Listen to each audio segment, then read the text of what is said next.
Hey guys, welcome to TechStorm Weekly. I am Fitness Regiment and I'm here with Paul from HiTechLegion.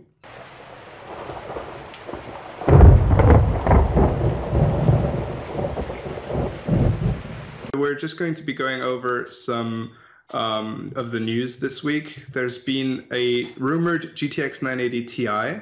There's been a high overclock of the TitanX. There's been a released version of the GTX 980 Hybrid from EVGA. We're going to talk about some early DirectX 12 performance reports, some new SSD technology, and a potential rumored AMD buyout. Okay, so Paul, do you want to talk about the GTX 980 Ti?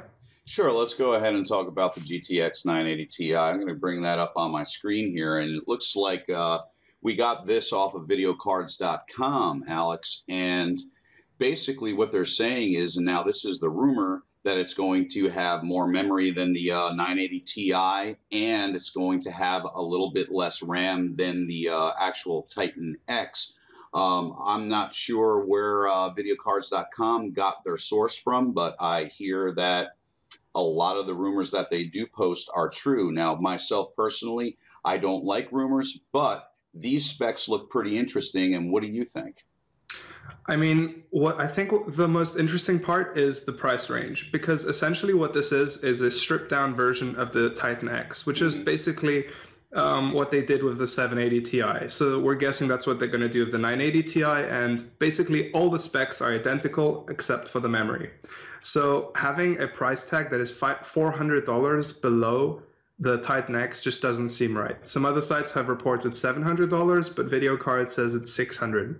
So that's the part that I'm a little confused about, because I feel like if they release it at $600, it might completely kill their Titan line in terms of sales. Well, it may not. Basically, if you're looking at it, it's got 1100 megahertz. So they're saying it's going to have a core clock of 1100 megahertz, and it's going to have a boost clock of 1200 plus.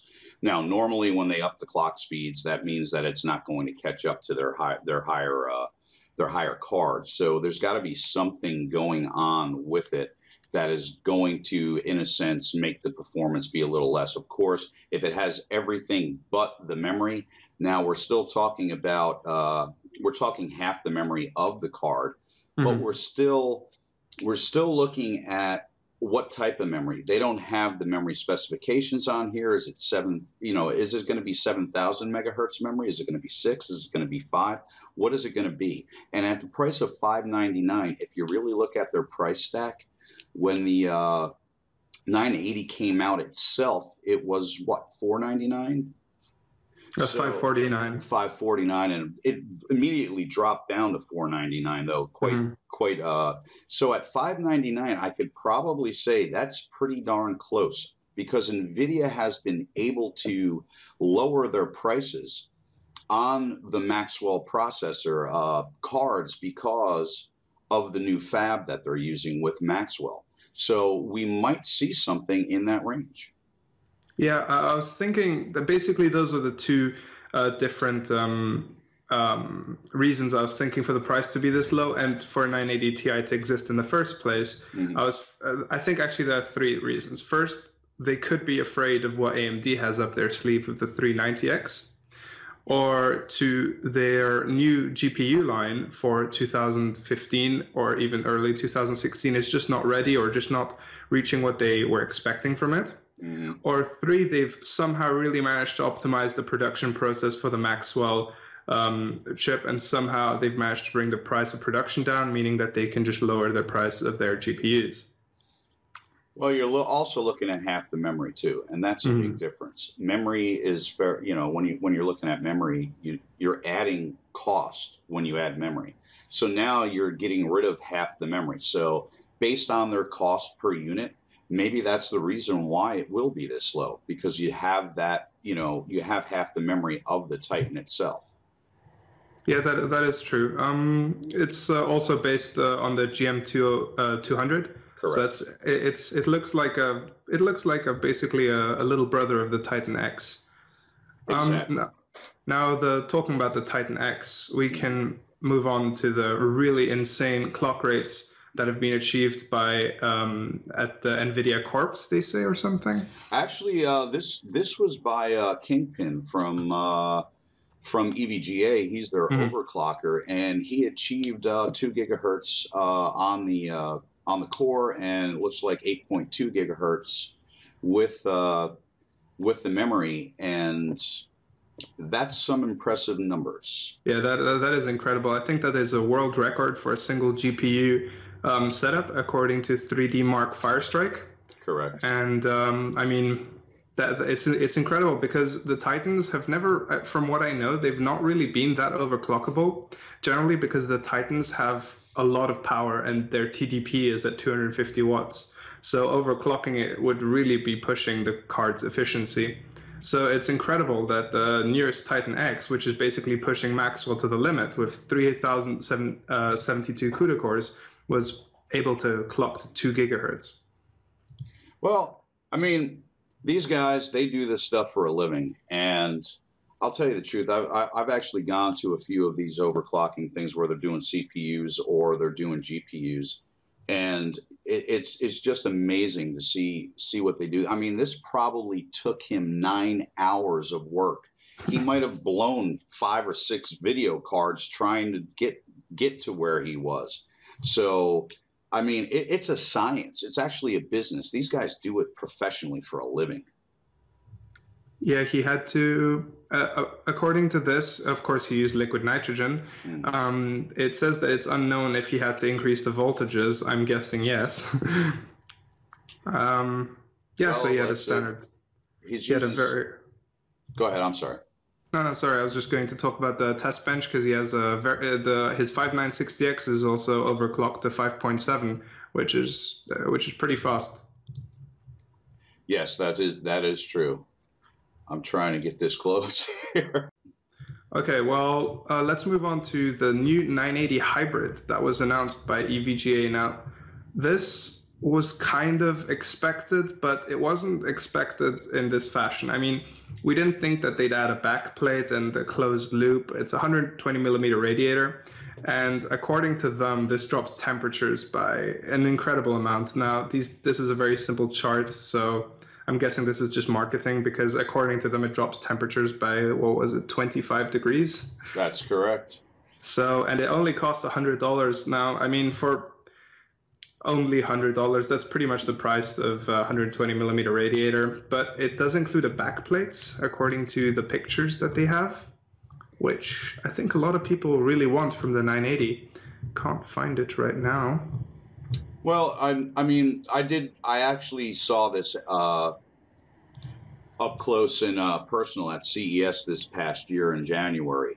It's very interesting. It's basically, you know, it's their hydro copper edition. It's got a great cooling system on it. Of course, you could actually, what they're going to be doing with this one is you're going to be actually, if you have an existing 980, they are going to sell this separately, just the kit, of course, which is $100.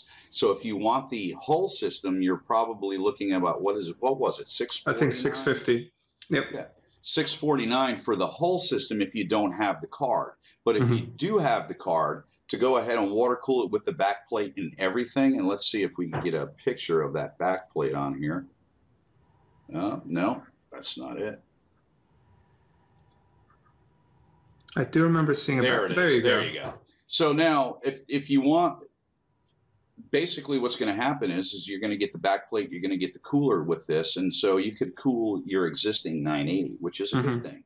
But, you know, EVGA, of course, when you're using an EVGA cooler, you probably want to buy an EVGA card. So they're very well known for their NVIDIA stuff. I mean, that's the price range is pretty good for including a backplate. I mean, I think I'd expect closer to $700, which is, I think, the price of water cooling it on your own. So that's pretty impressive. I mean, there's not too many news. I will include a link directly to the VGA product on the site. So yeah, that's about it. Should we move on to the DirectX 12 news? Sure, go ahead. I mean, you can talk about this a little bit because you know a lot more than I do about DirectX 12 and the new performance. Okay. All right, moving over to the DirectX 12. Basically, this is going to be the new standard here coming up when Windows 10 is released. And just so everyone knows, if you have a registered copy of Windows 7 through Windows 8.1, Microsoft will be allowing you to upgrade to Windows 10, so you could take advantage of DirectX 12 also if you're a gamer. But FutureMark recently has just released, we can't say it's a benchmark, let's call it a feature test. And this feature test basically tests 3 APIs. It tests the API for DirectX 11. It tests the API for Mantle, which is an AMD proprietary program. And it also tests the API for DirectX 12. Basically, what's happening is it's a low-level API. So with DirectX 12 and even Mantle right now, it's allowing the CPU to process more draws and send them to the GPU, so you're not going to get a bottleneck. And basically, when you're looking at it, what's going to happen is it should increase your performance for your video card, because it's not going to allow that video card to be waiting for that information to come from the CPU, so you're not going to get that bottleneck. So basically, what this feature does is it sends draws to the GPU to see how many draws the GPU could take before it actually fails. So if we go ahead and just take a look at the specs, which we'll go ahead and put a link to the specs inside the video here, because then you can actually look at the white paper. But basically, there's an explanation on this in the 3D Mark guide now. And you could probably get this at 3D Mark's site also. But it actually truly explains what overhead is, what the bottleneck would be, and how they built it to actually test not test, but in a sense, call the draws. So why don't you go ahead and talk about the benchmarks here that Gamers Nexus got there, Alex? Yeah, I mean, the benchmarks are quite interesting because, I mean, the performance increases quite insane. I mean, it's over 10 times more draw calls than DirectX 11. Mantle also has very nice performance with the 290X. It was tested here at Gamers Nexus. We'll be linking that in the description as well. The one issue that we have with this is it's not really technically a benchmark, because it's a synthetic benchmark. We don't actually know how well this will translate into FPS yet. And the reason is because no games that we know of have DirectX 12 integrated yet. And I don't really think that is a common thing yet. So what we're seeing here is very synthetic benchmarks of basically just draw calls. This is per thousands. So as you can see, DirectX 11 has around 710,000, while DirectX 12 has over 7 million. Now, it'll be quite interesting to see how that translates into performance in real-life environments. No, I agree. And of course, FutureMark did say, they specifically stated that this is not a comparison benchmark. It's just to test out your system on how it's going to handle specific stuff. But I'll tell you the truth. Me, as a computer enthusiast, I'm going to try to compare these things. You know what I'm saying? Yeah, no, definitely. So, you know, that's the whole thing with it. Yeah, it's not a benchmark, but it is interesting. It's going to be interesting to see, and I'm going to be running more benchmarks, and I'm probably going to publish an article on it and see what I could do. Now, I heard a rumor that there is a game out there that does have like a very small DirectX 12 API in it. So if I could find that, I'll go ahead and test it with that also.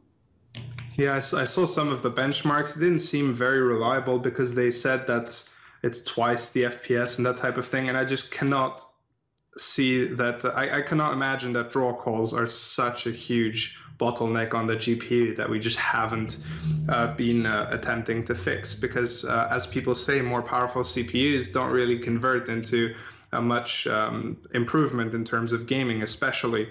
And you see that in multi-threaded applications. Like you can get a 5960X and then a $100 CPU, and most likely you won't see too much of a performance difference.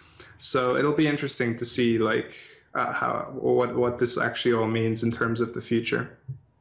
No, I do agree. Now, it looks like here, where was there?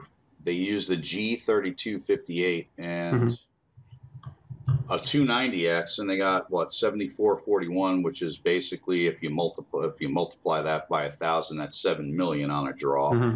And then let's go and look at the 4970, and it looks like it almost doubled there.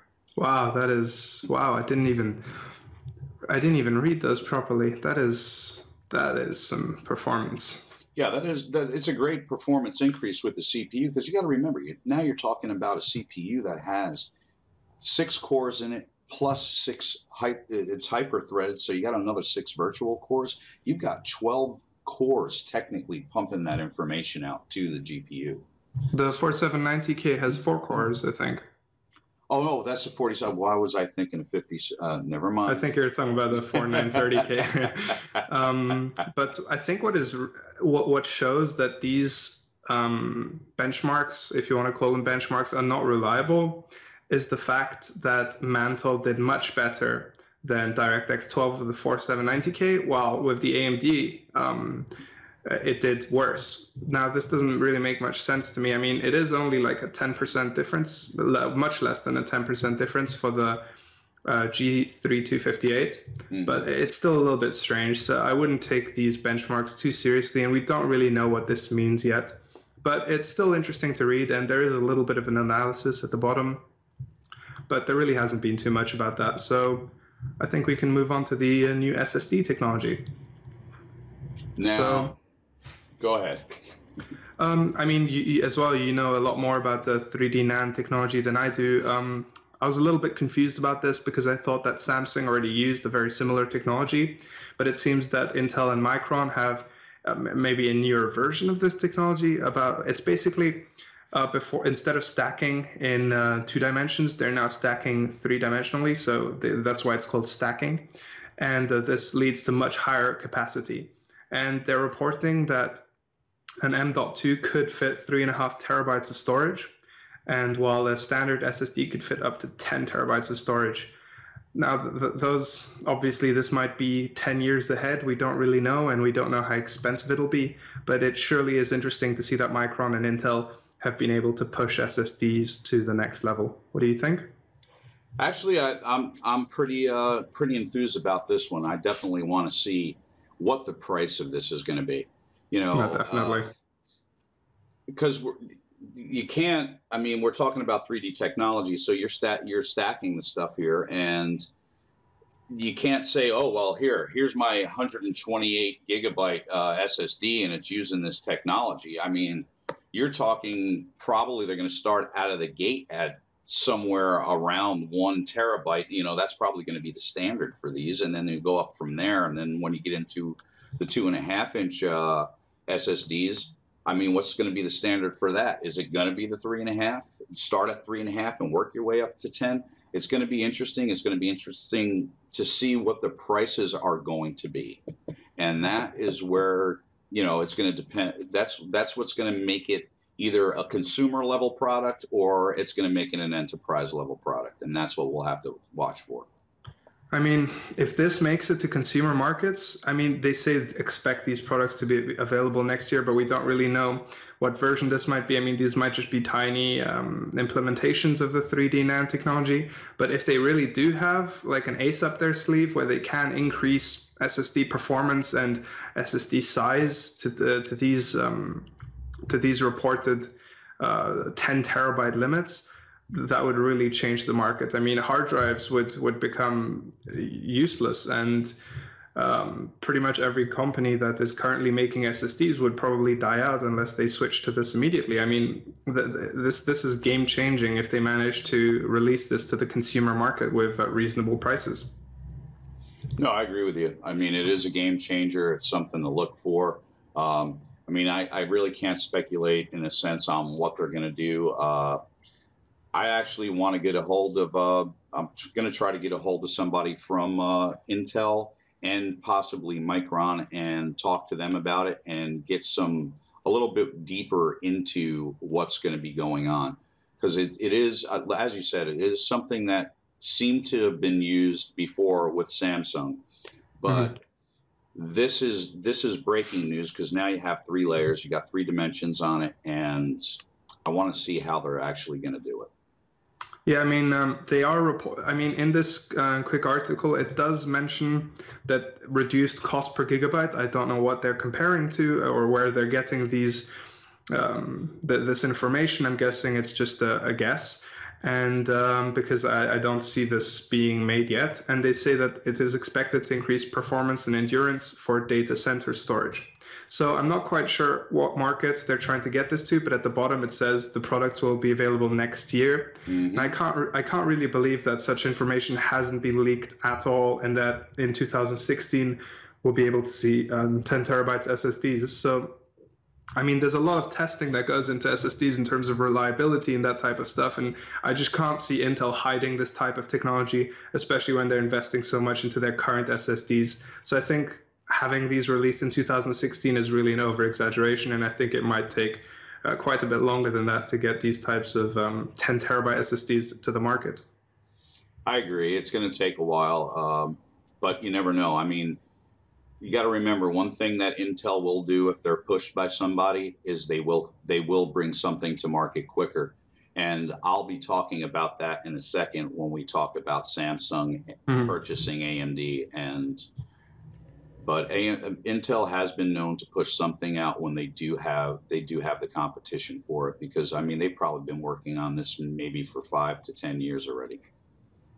I mean, talking about AMD being purchased, we can move on to that since we really don't know that much about the SSDs, but we will update you.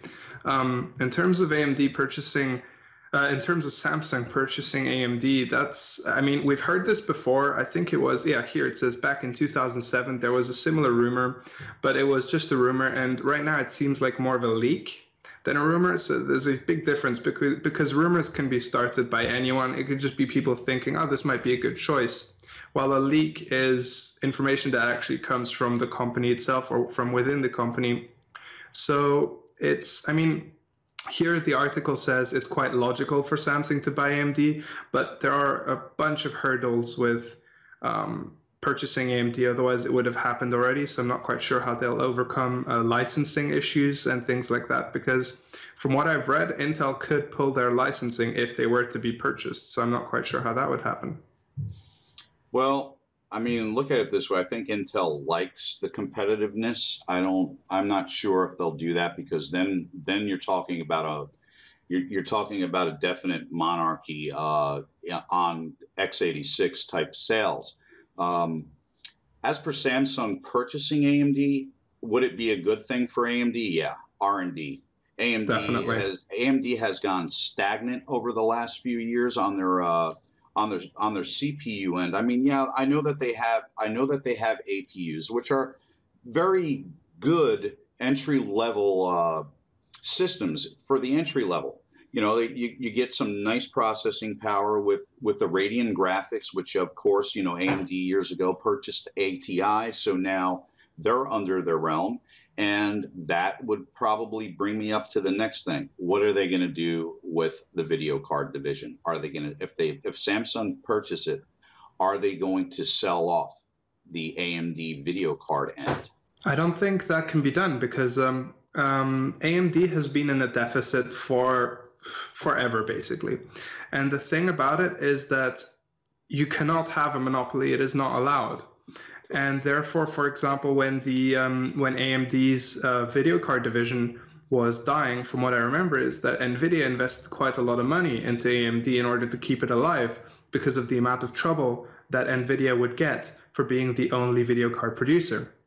So I cannot see anyone letting AMD die right now. I mean, that's literally the only reason why AMD is alive, is because investors and their competitors are basically throwing money at them, even though there's not really any profit right now. But AMD must be there in order for it not to be a huge monopoly. And competition is just very important in a free market. So I'm hoping that these types of licensing issues are ignored, and that Intel does not try and pull their license, because Samsung acquiring the whole of AMD, the video card division, the CPUs and everything would be amazing. I mean, we'd get some true competition, and I think that's something that NVIDIA and Intel want. So I mean, this is going to be very interesting. And Samsung is I mean, it's a monster. I mean, they're basically what South Korea is. I think they're responsible for a high percentage of their GDP. Even I mean, if a monster like that acquires AMD, we're going to be seeing some serious competition. Well, it would really depend. I mean, because I don't know how far AMD is on producing a new design for their x86 line. I've heard rumors that they're working on it. They rehired a couple of the people that they let go a few years ago, which one of them was actually one of the guys who worked on the Phenom processors. So I'm not sure how far they are into the new development. I mean, if Sam's go ahead. Oh, sorry, no, it's sorry to cut you off, but basically, I did have a little bit of information on that because I think they accidentally released what do you call it? I can't think of it. A roadmap. What it's called now? No, it was but basically when you have I can't think of the name now, but basically a new type of CPU was shown to exist from AMD, or the Zen or something was it called? I forgot what it is called exactly. Yes, AMD Zen, 2016 to 17. It's an x86 architecture. And where was it found? Initial rumors. It was basically reported because the drivers were not the drivers. Something. I forgot what it was exactly. But apparently, the Zen architecture is 14 nanometers and it's going to feature DDR4.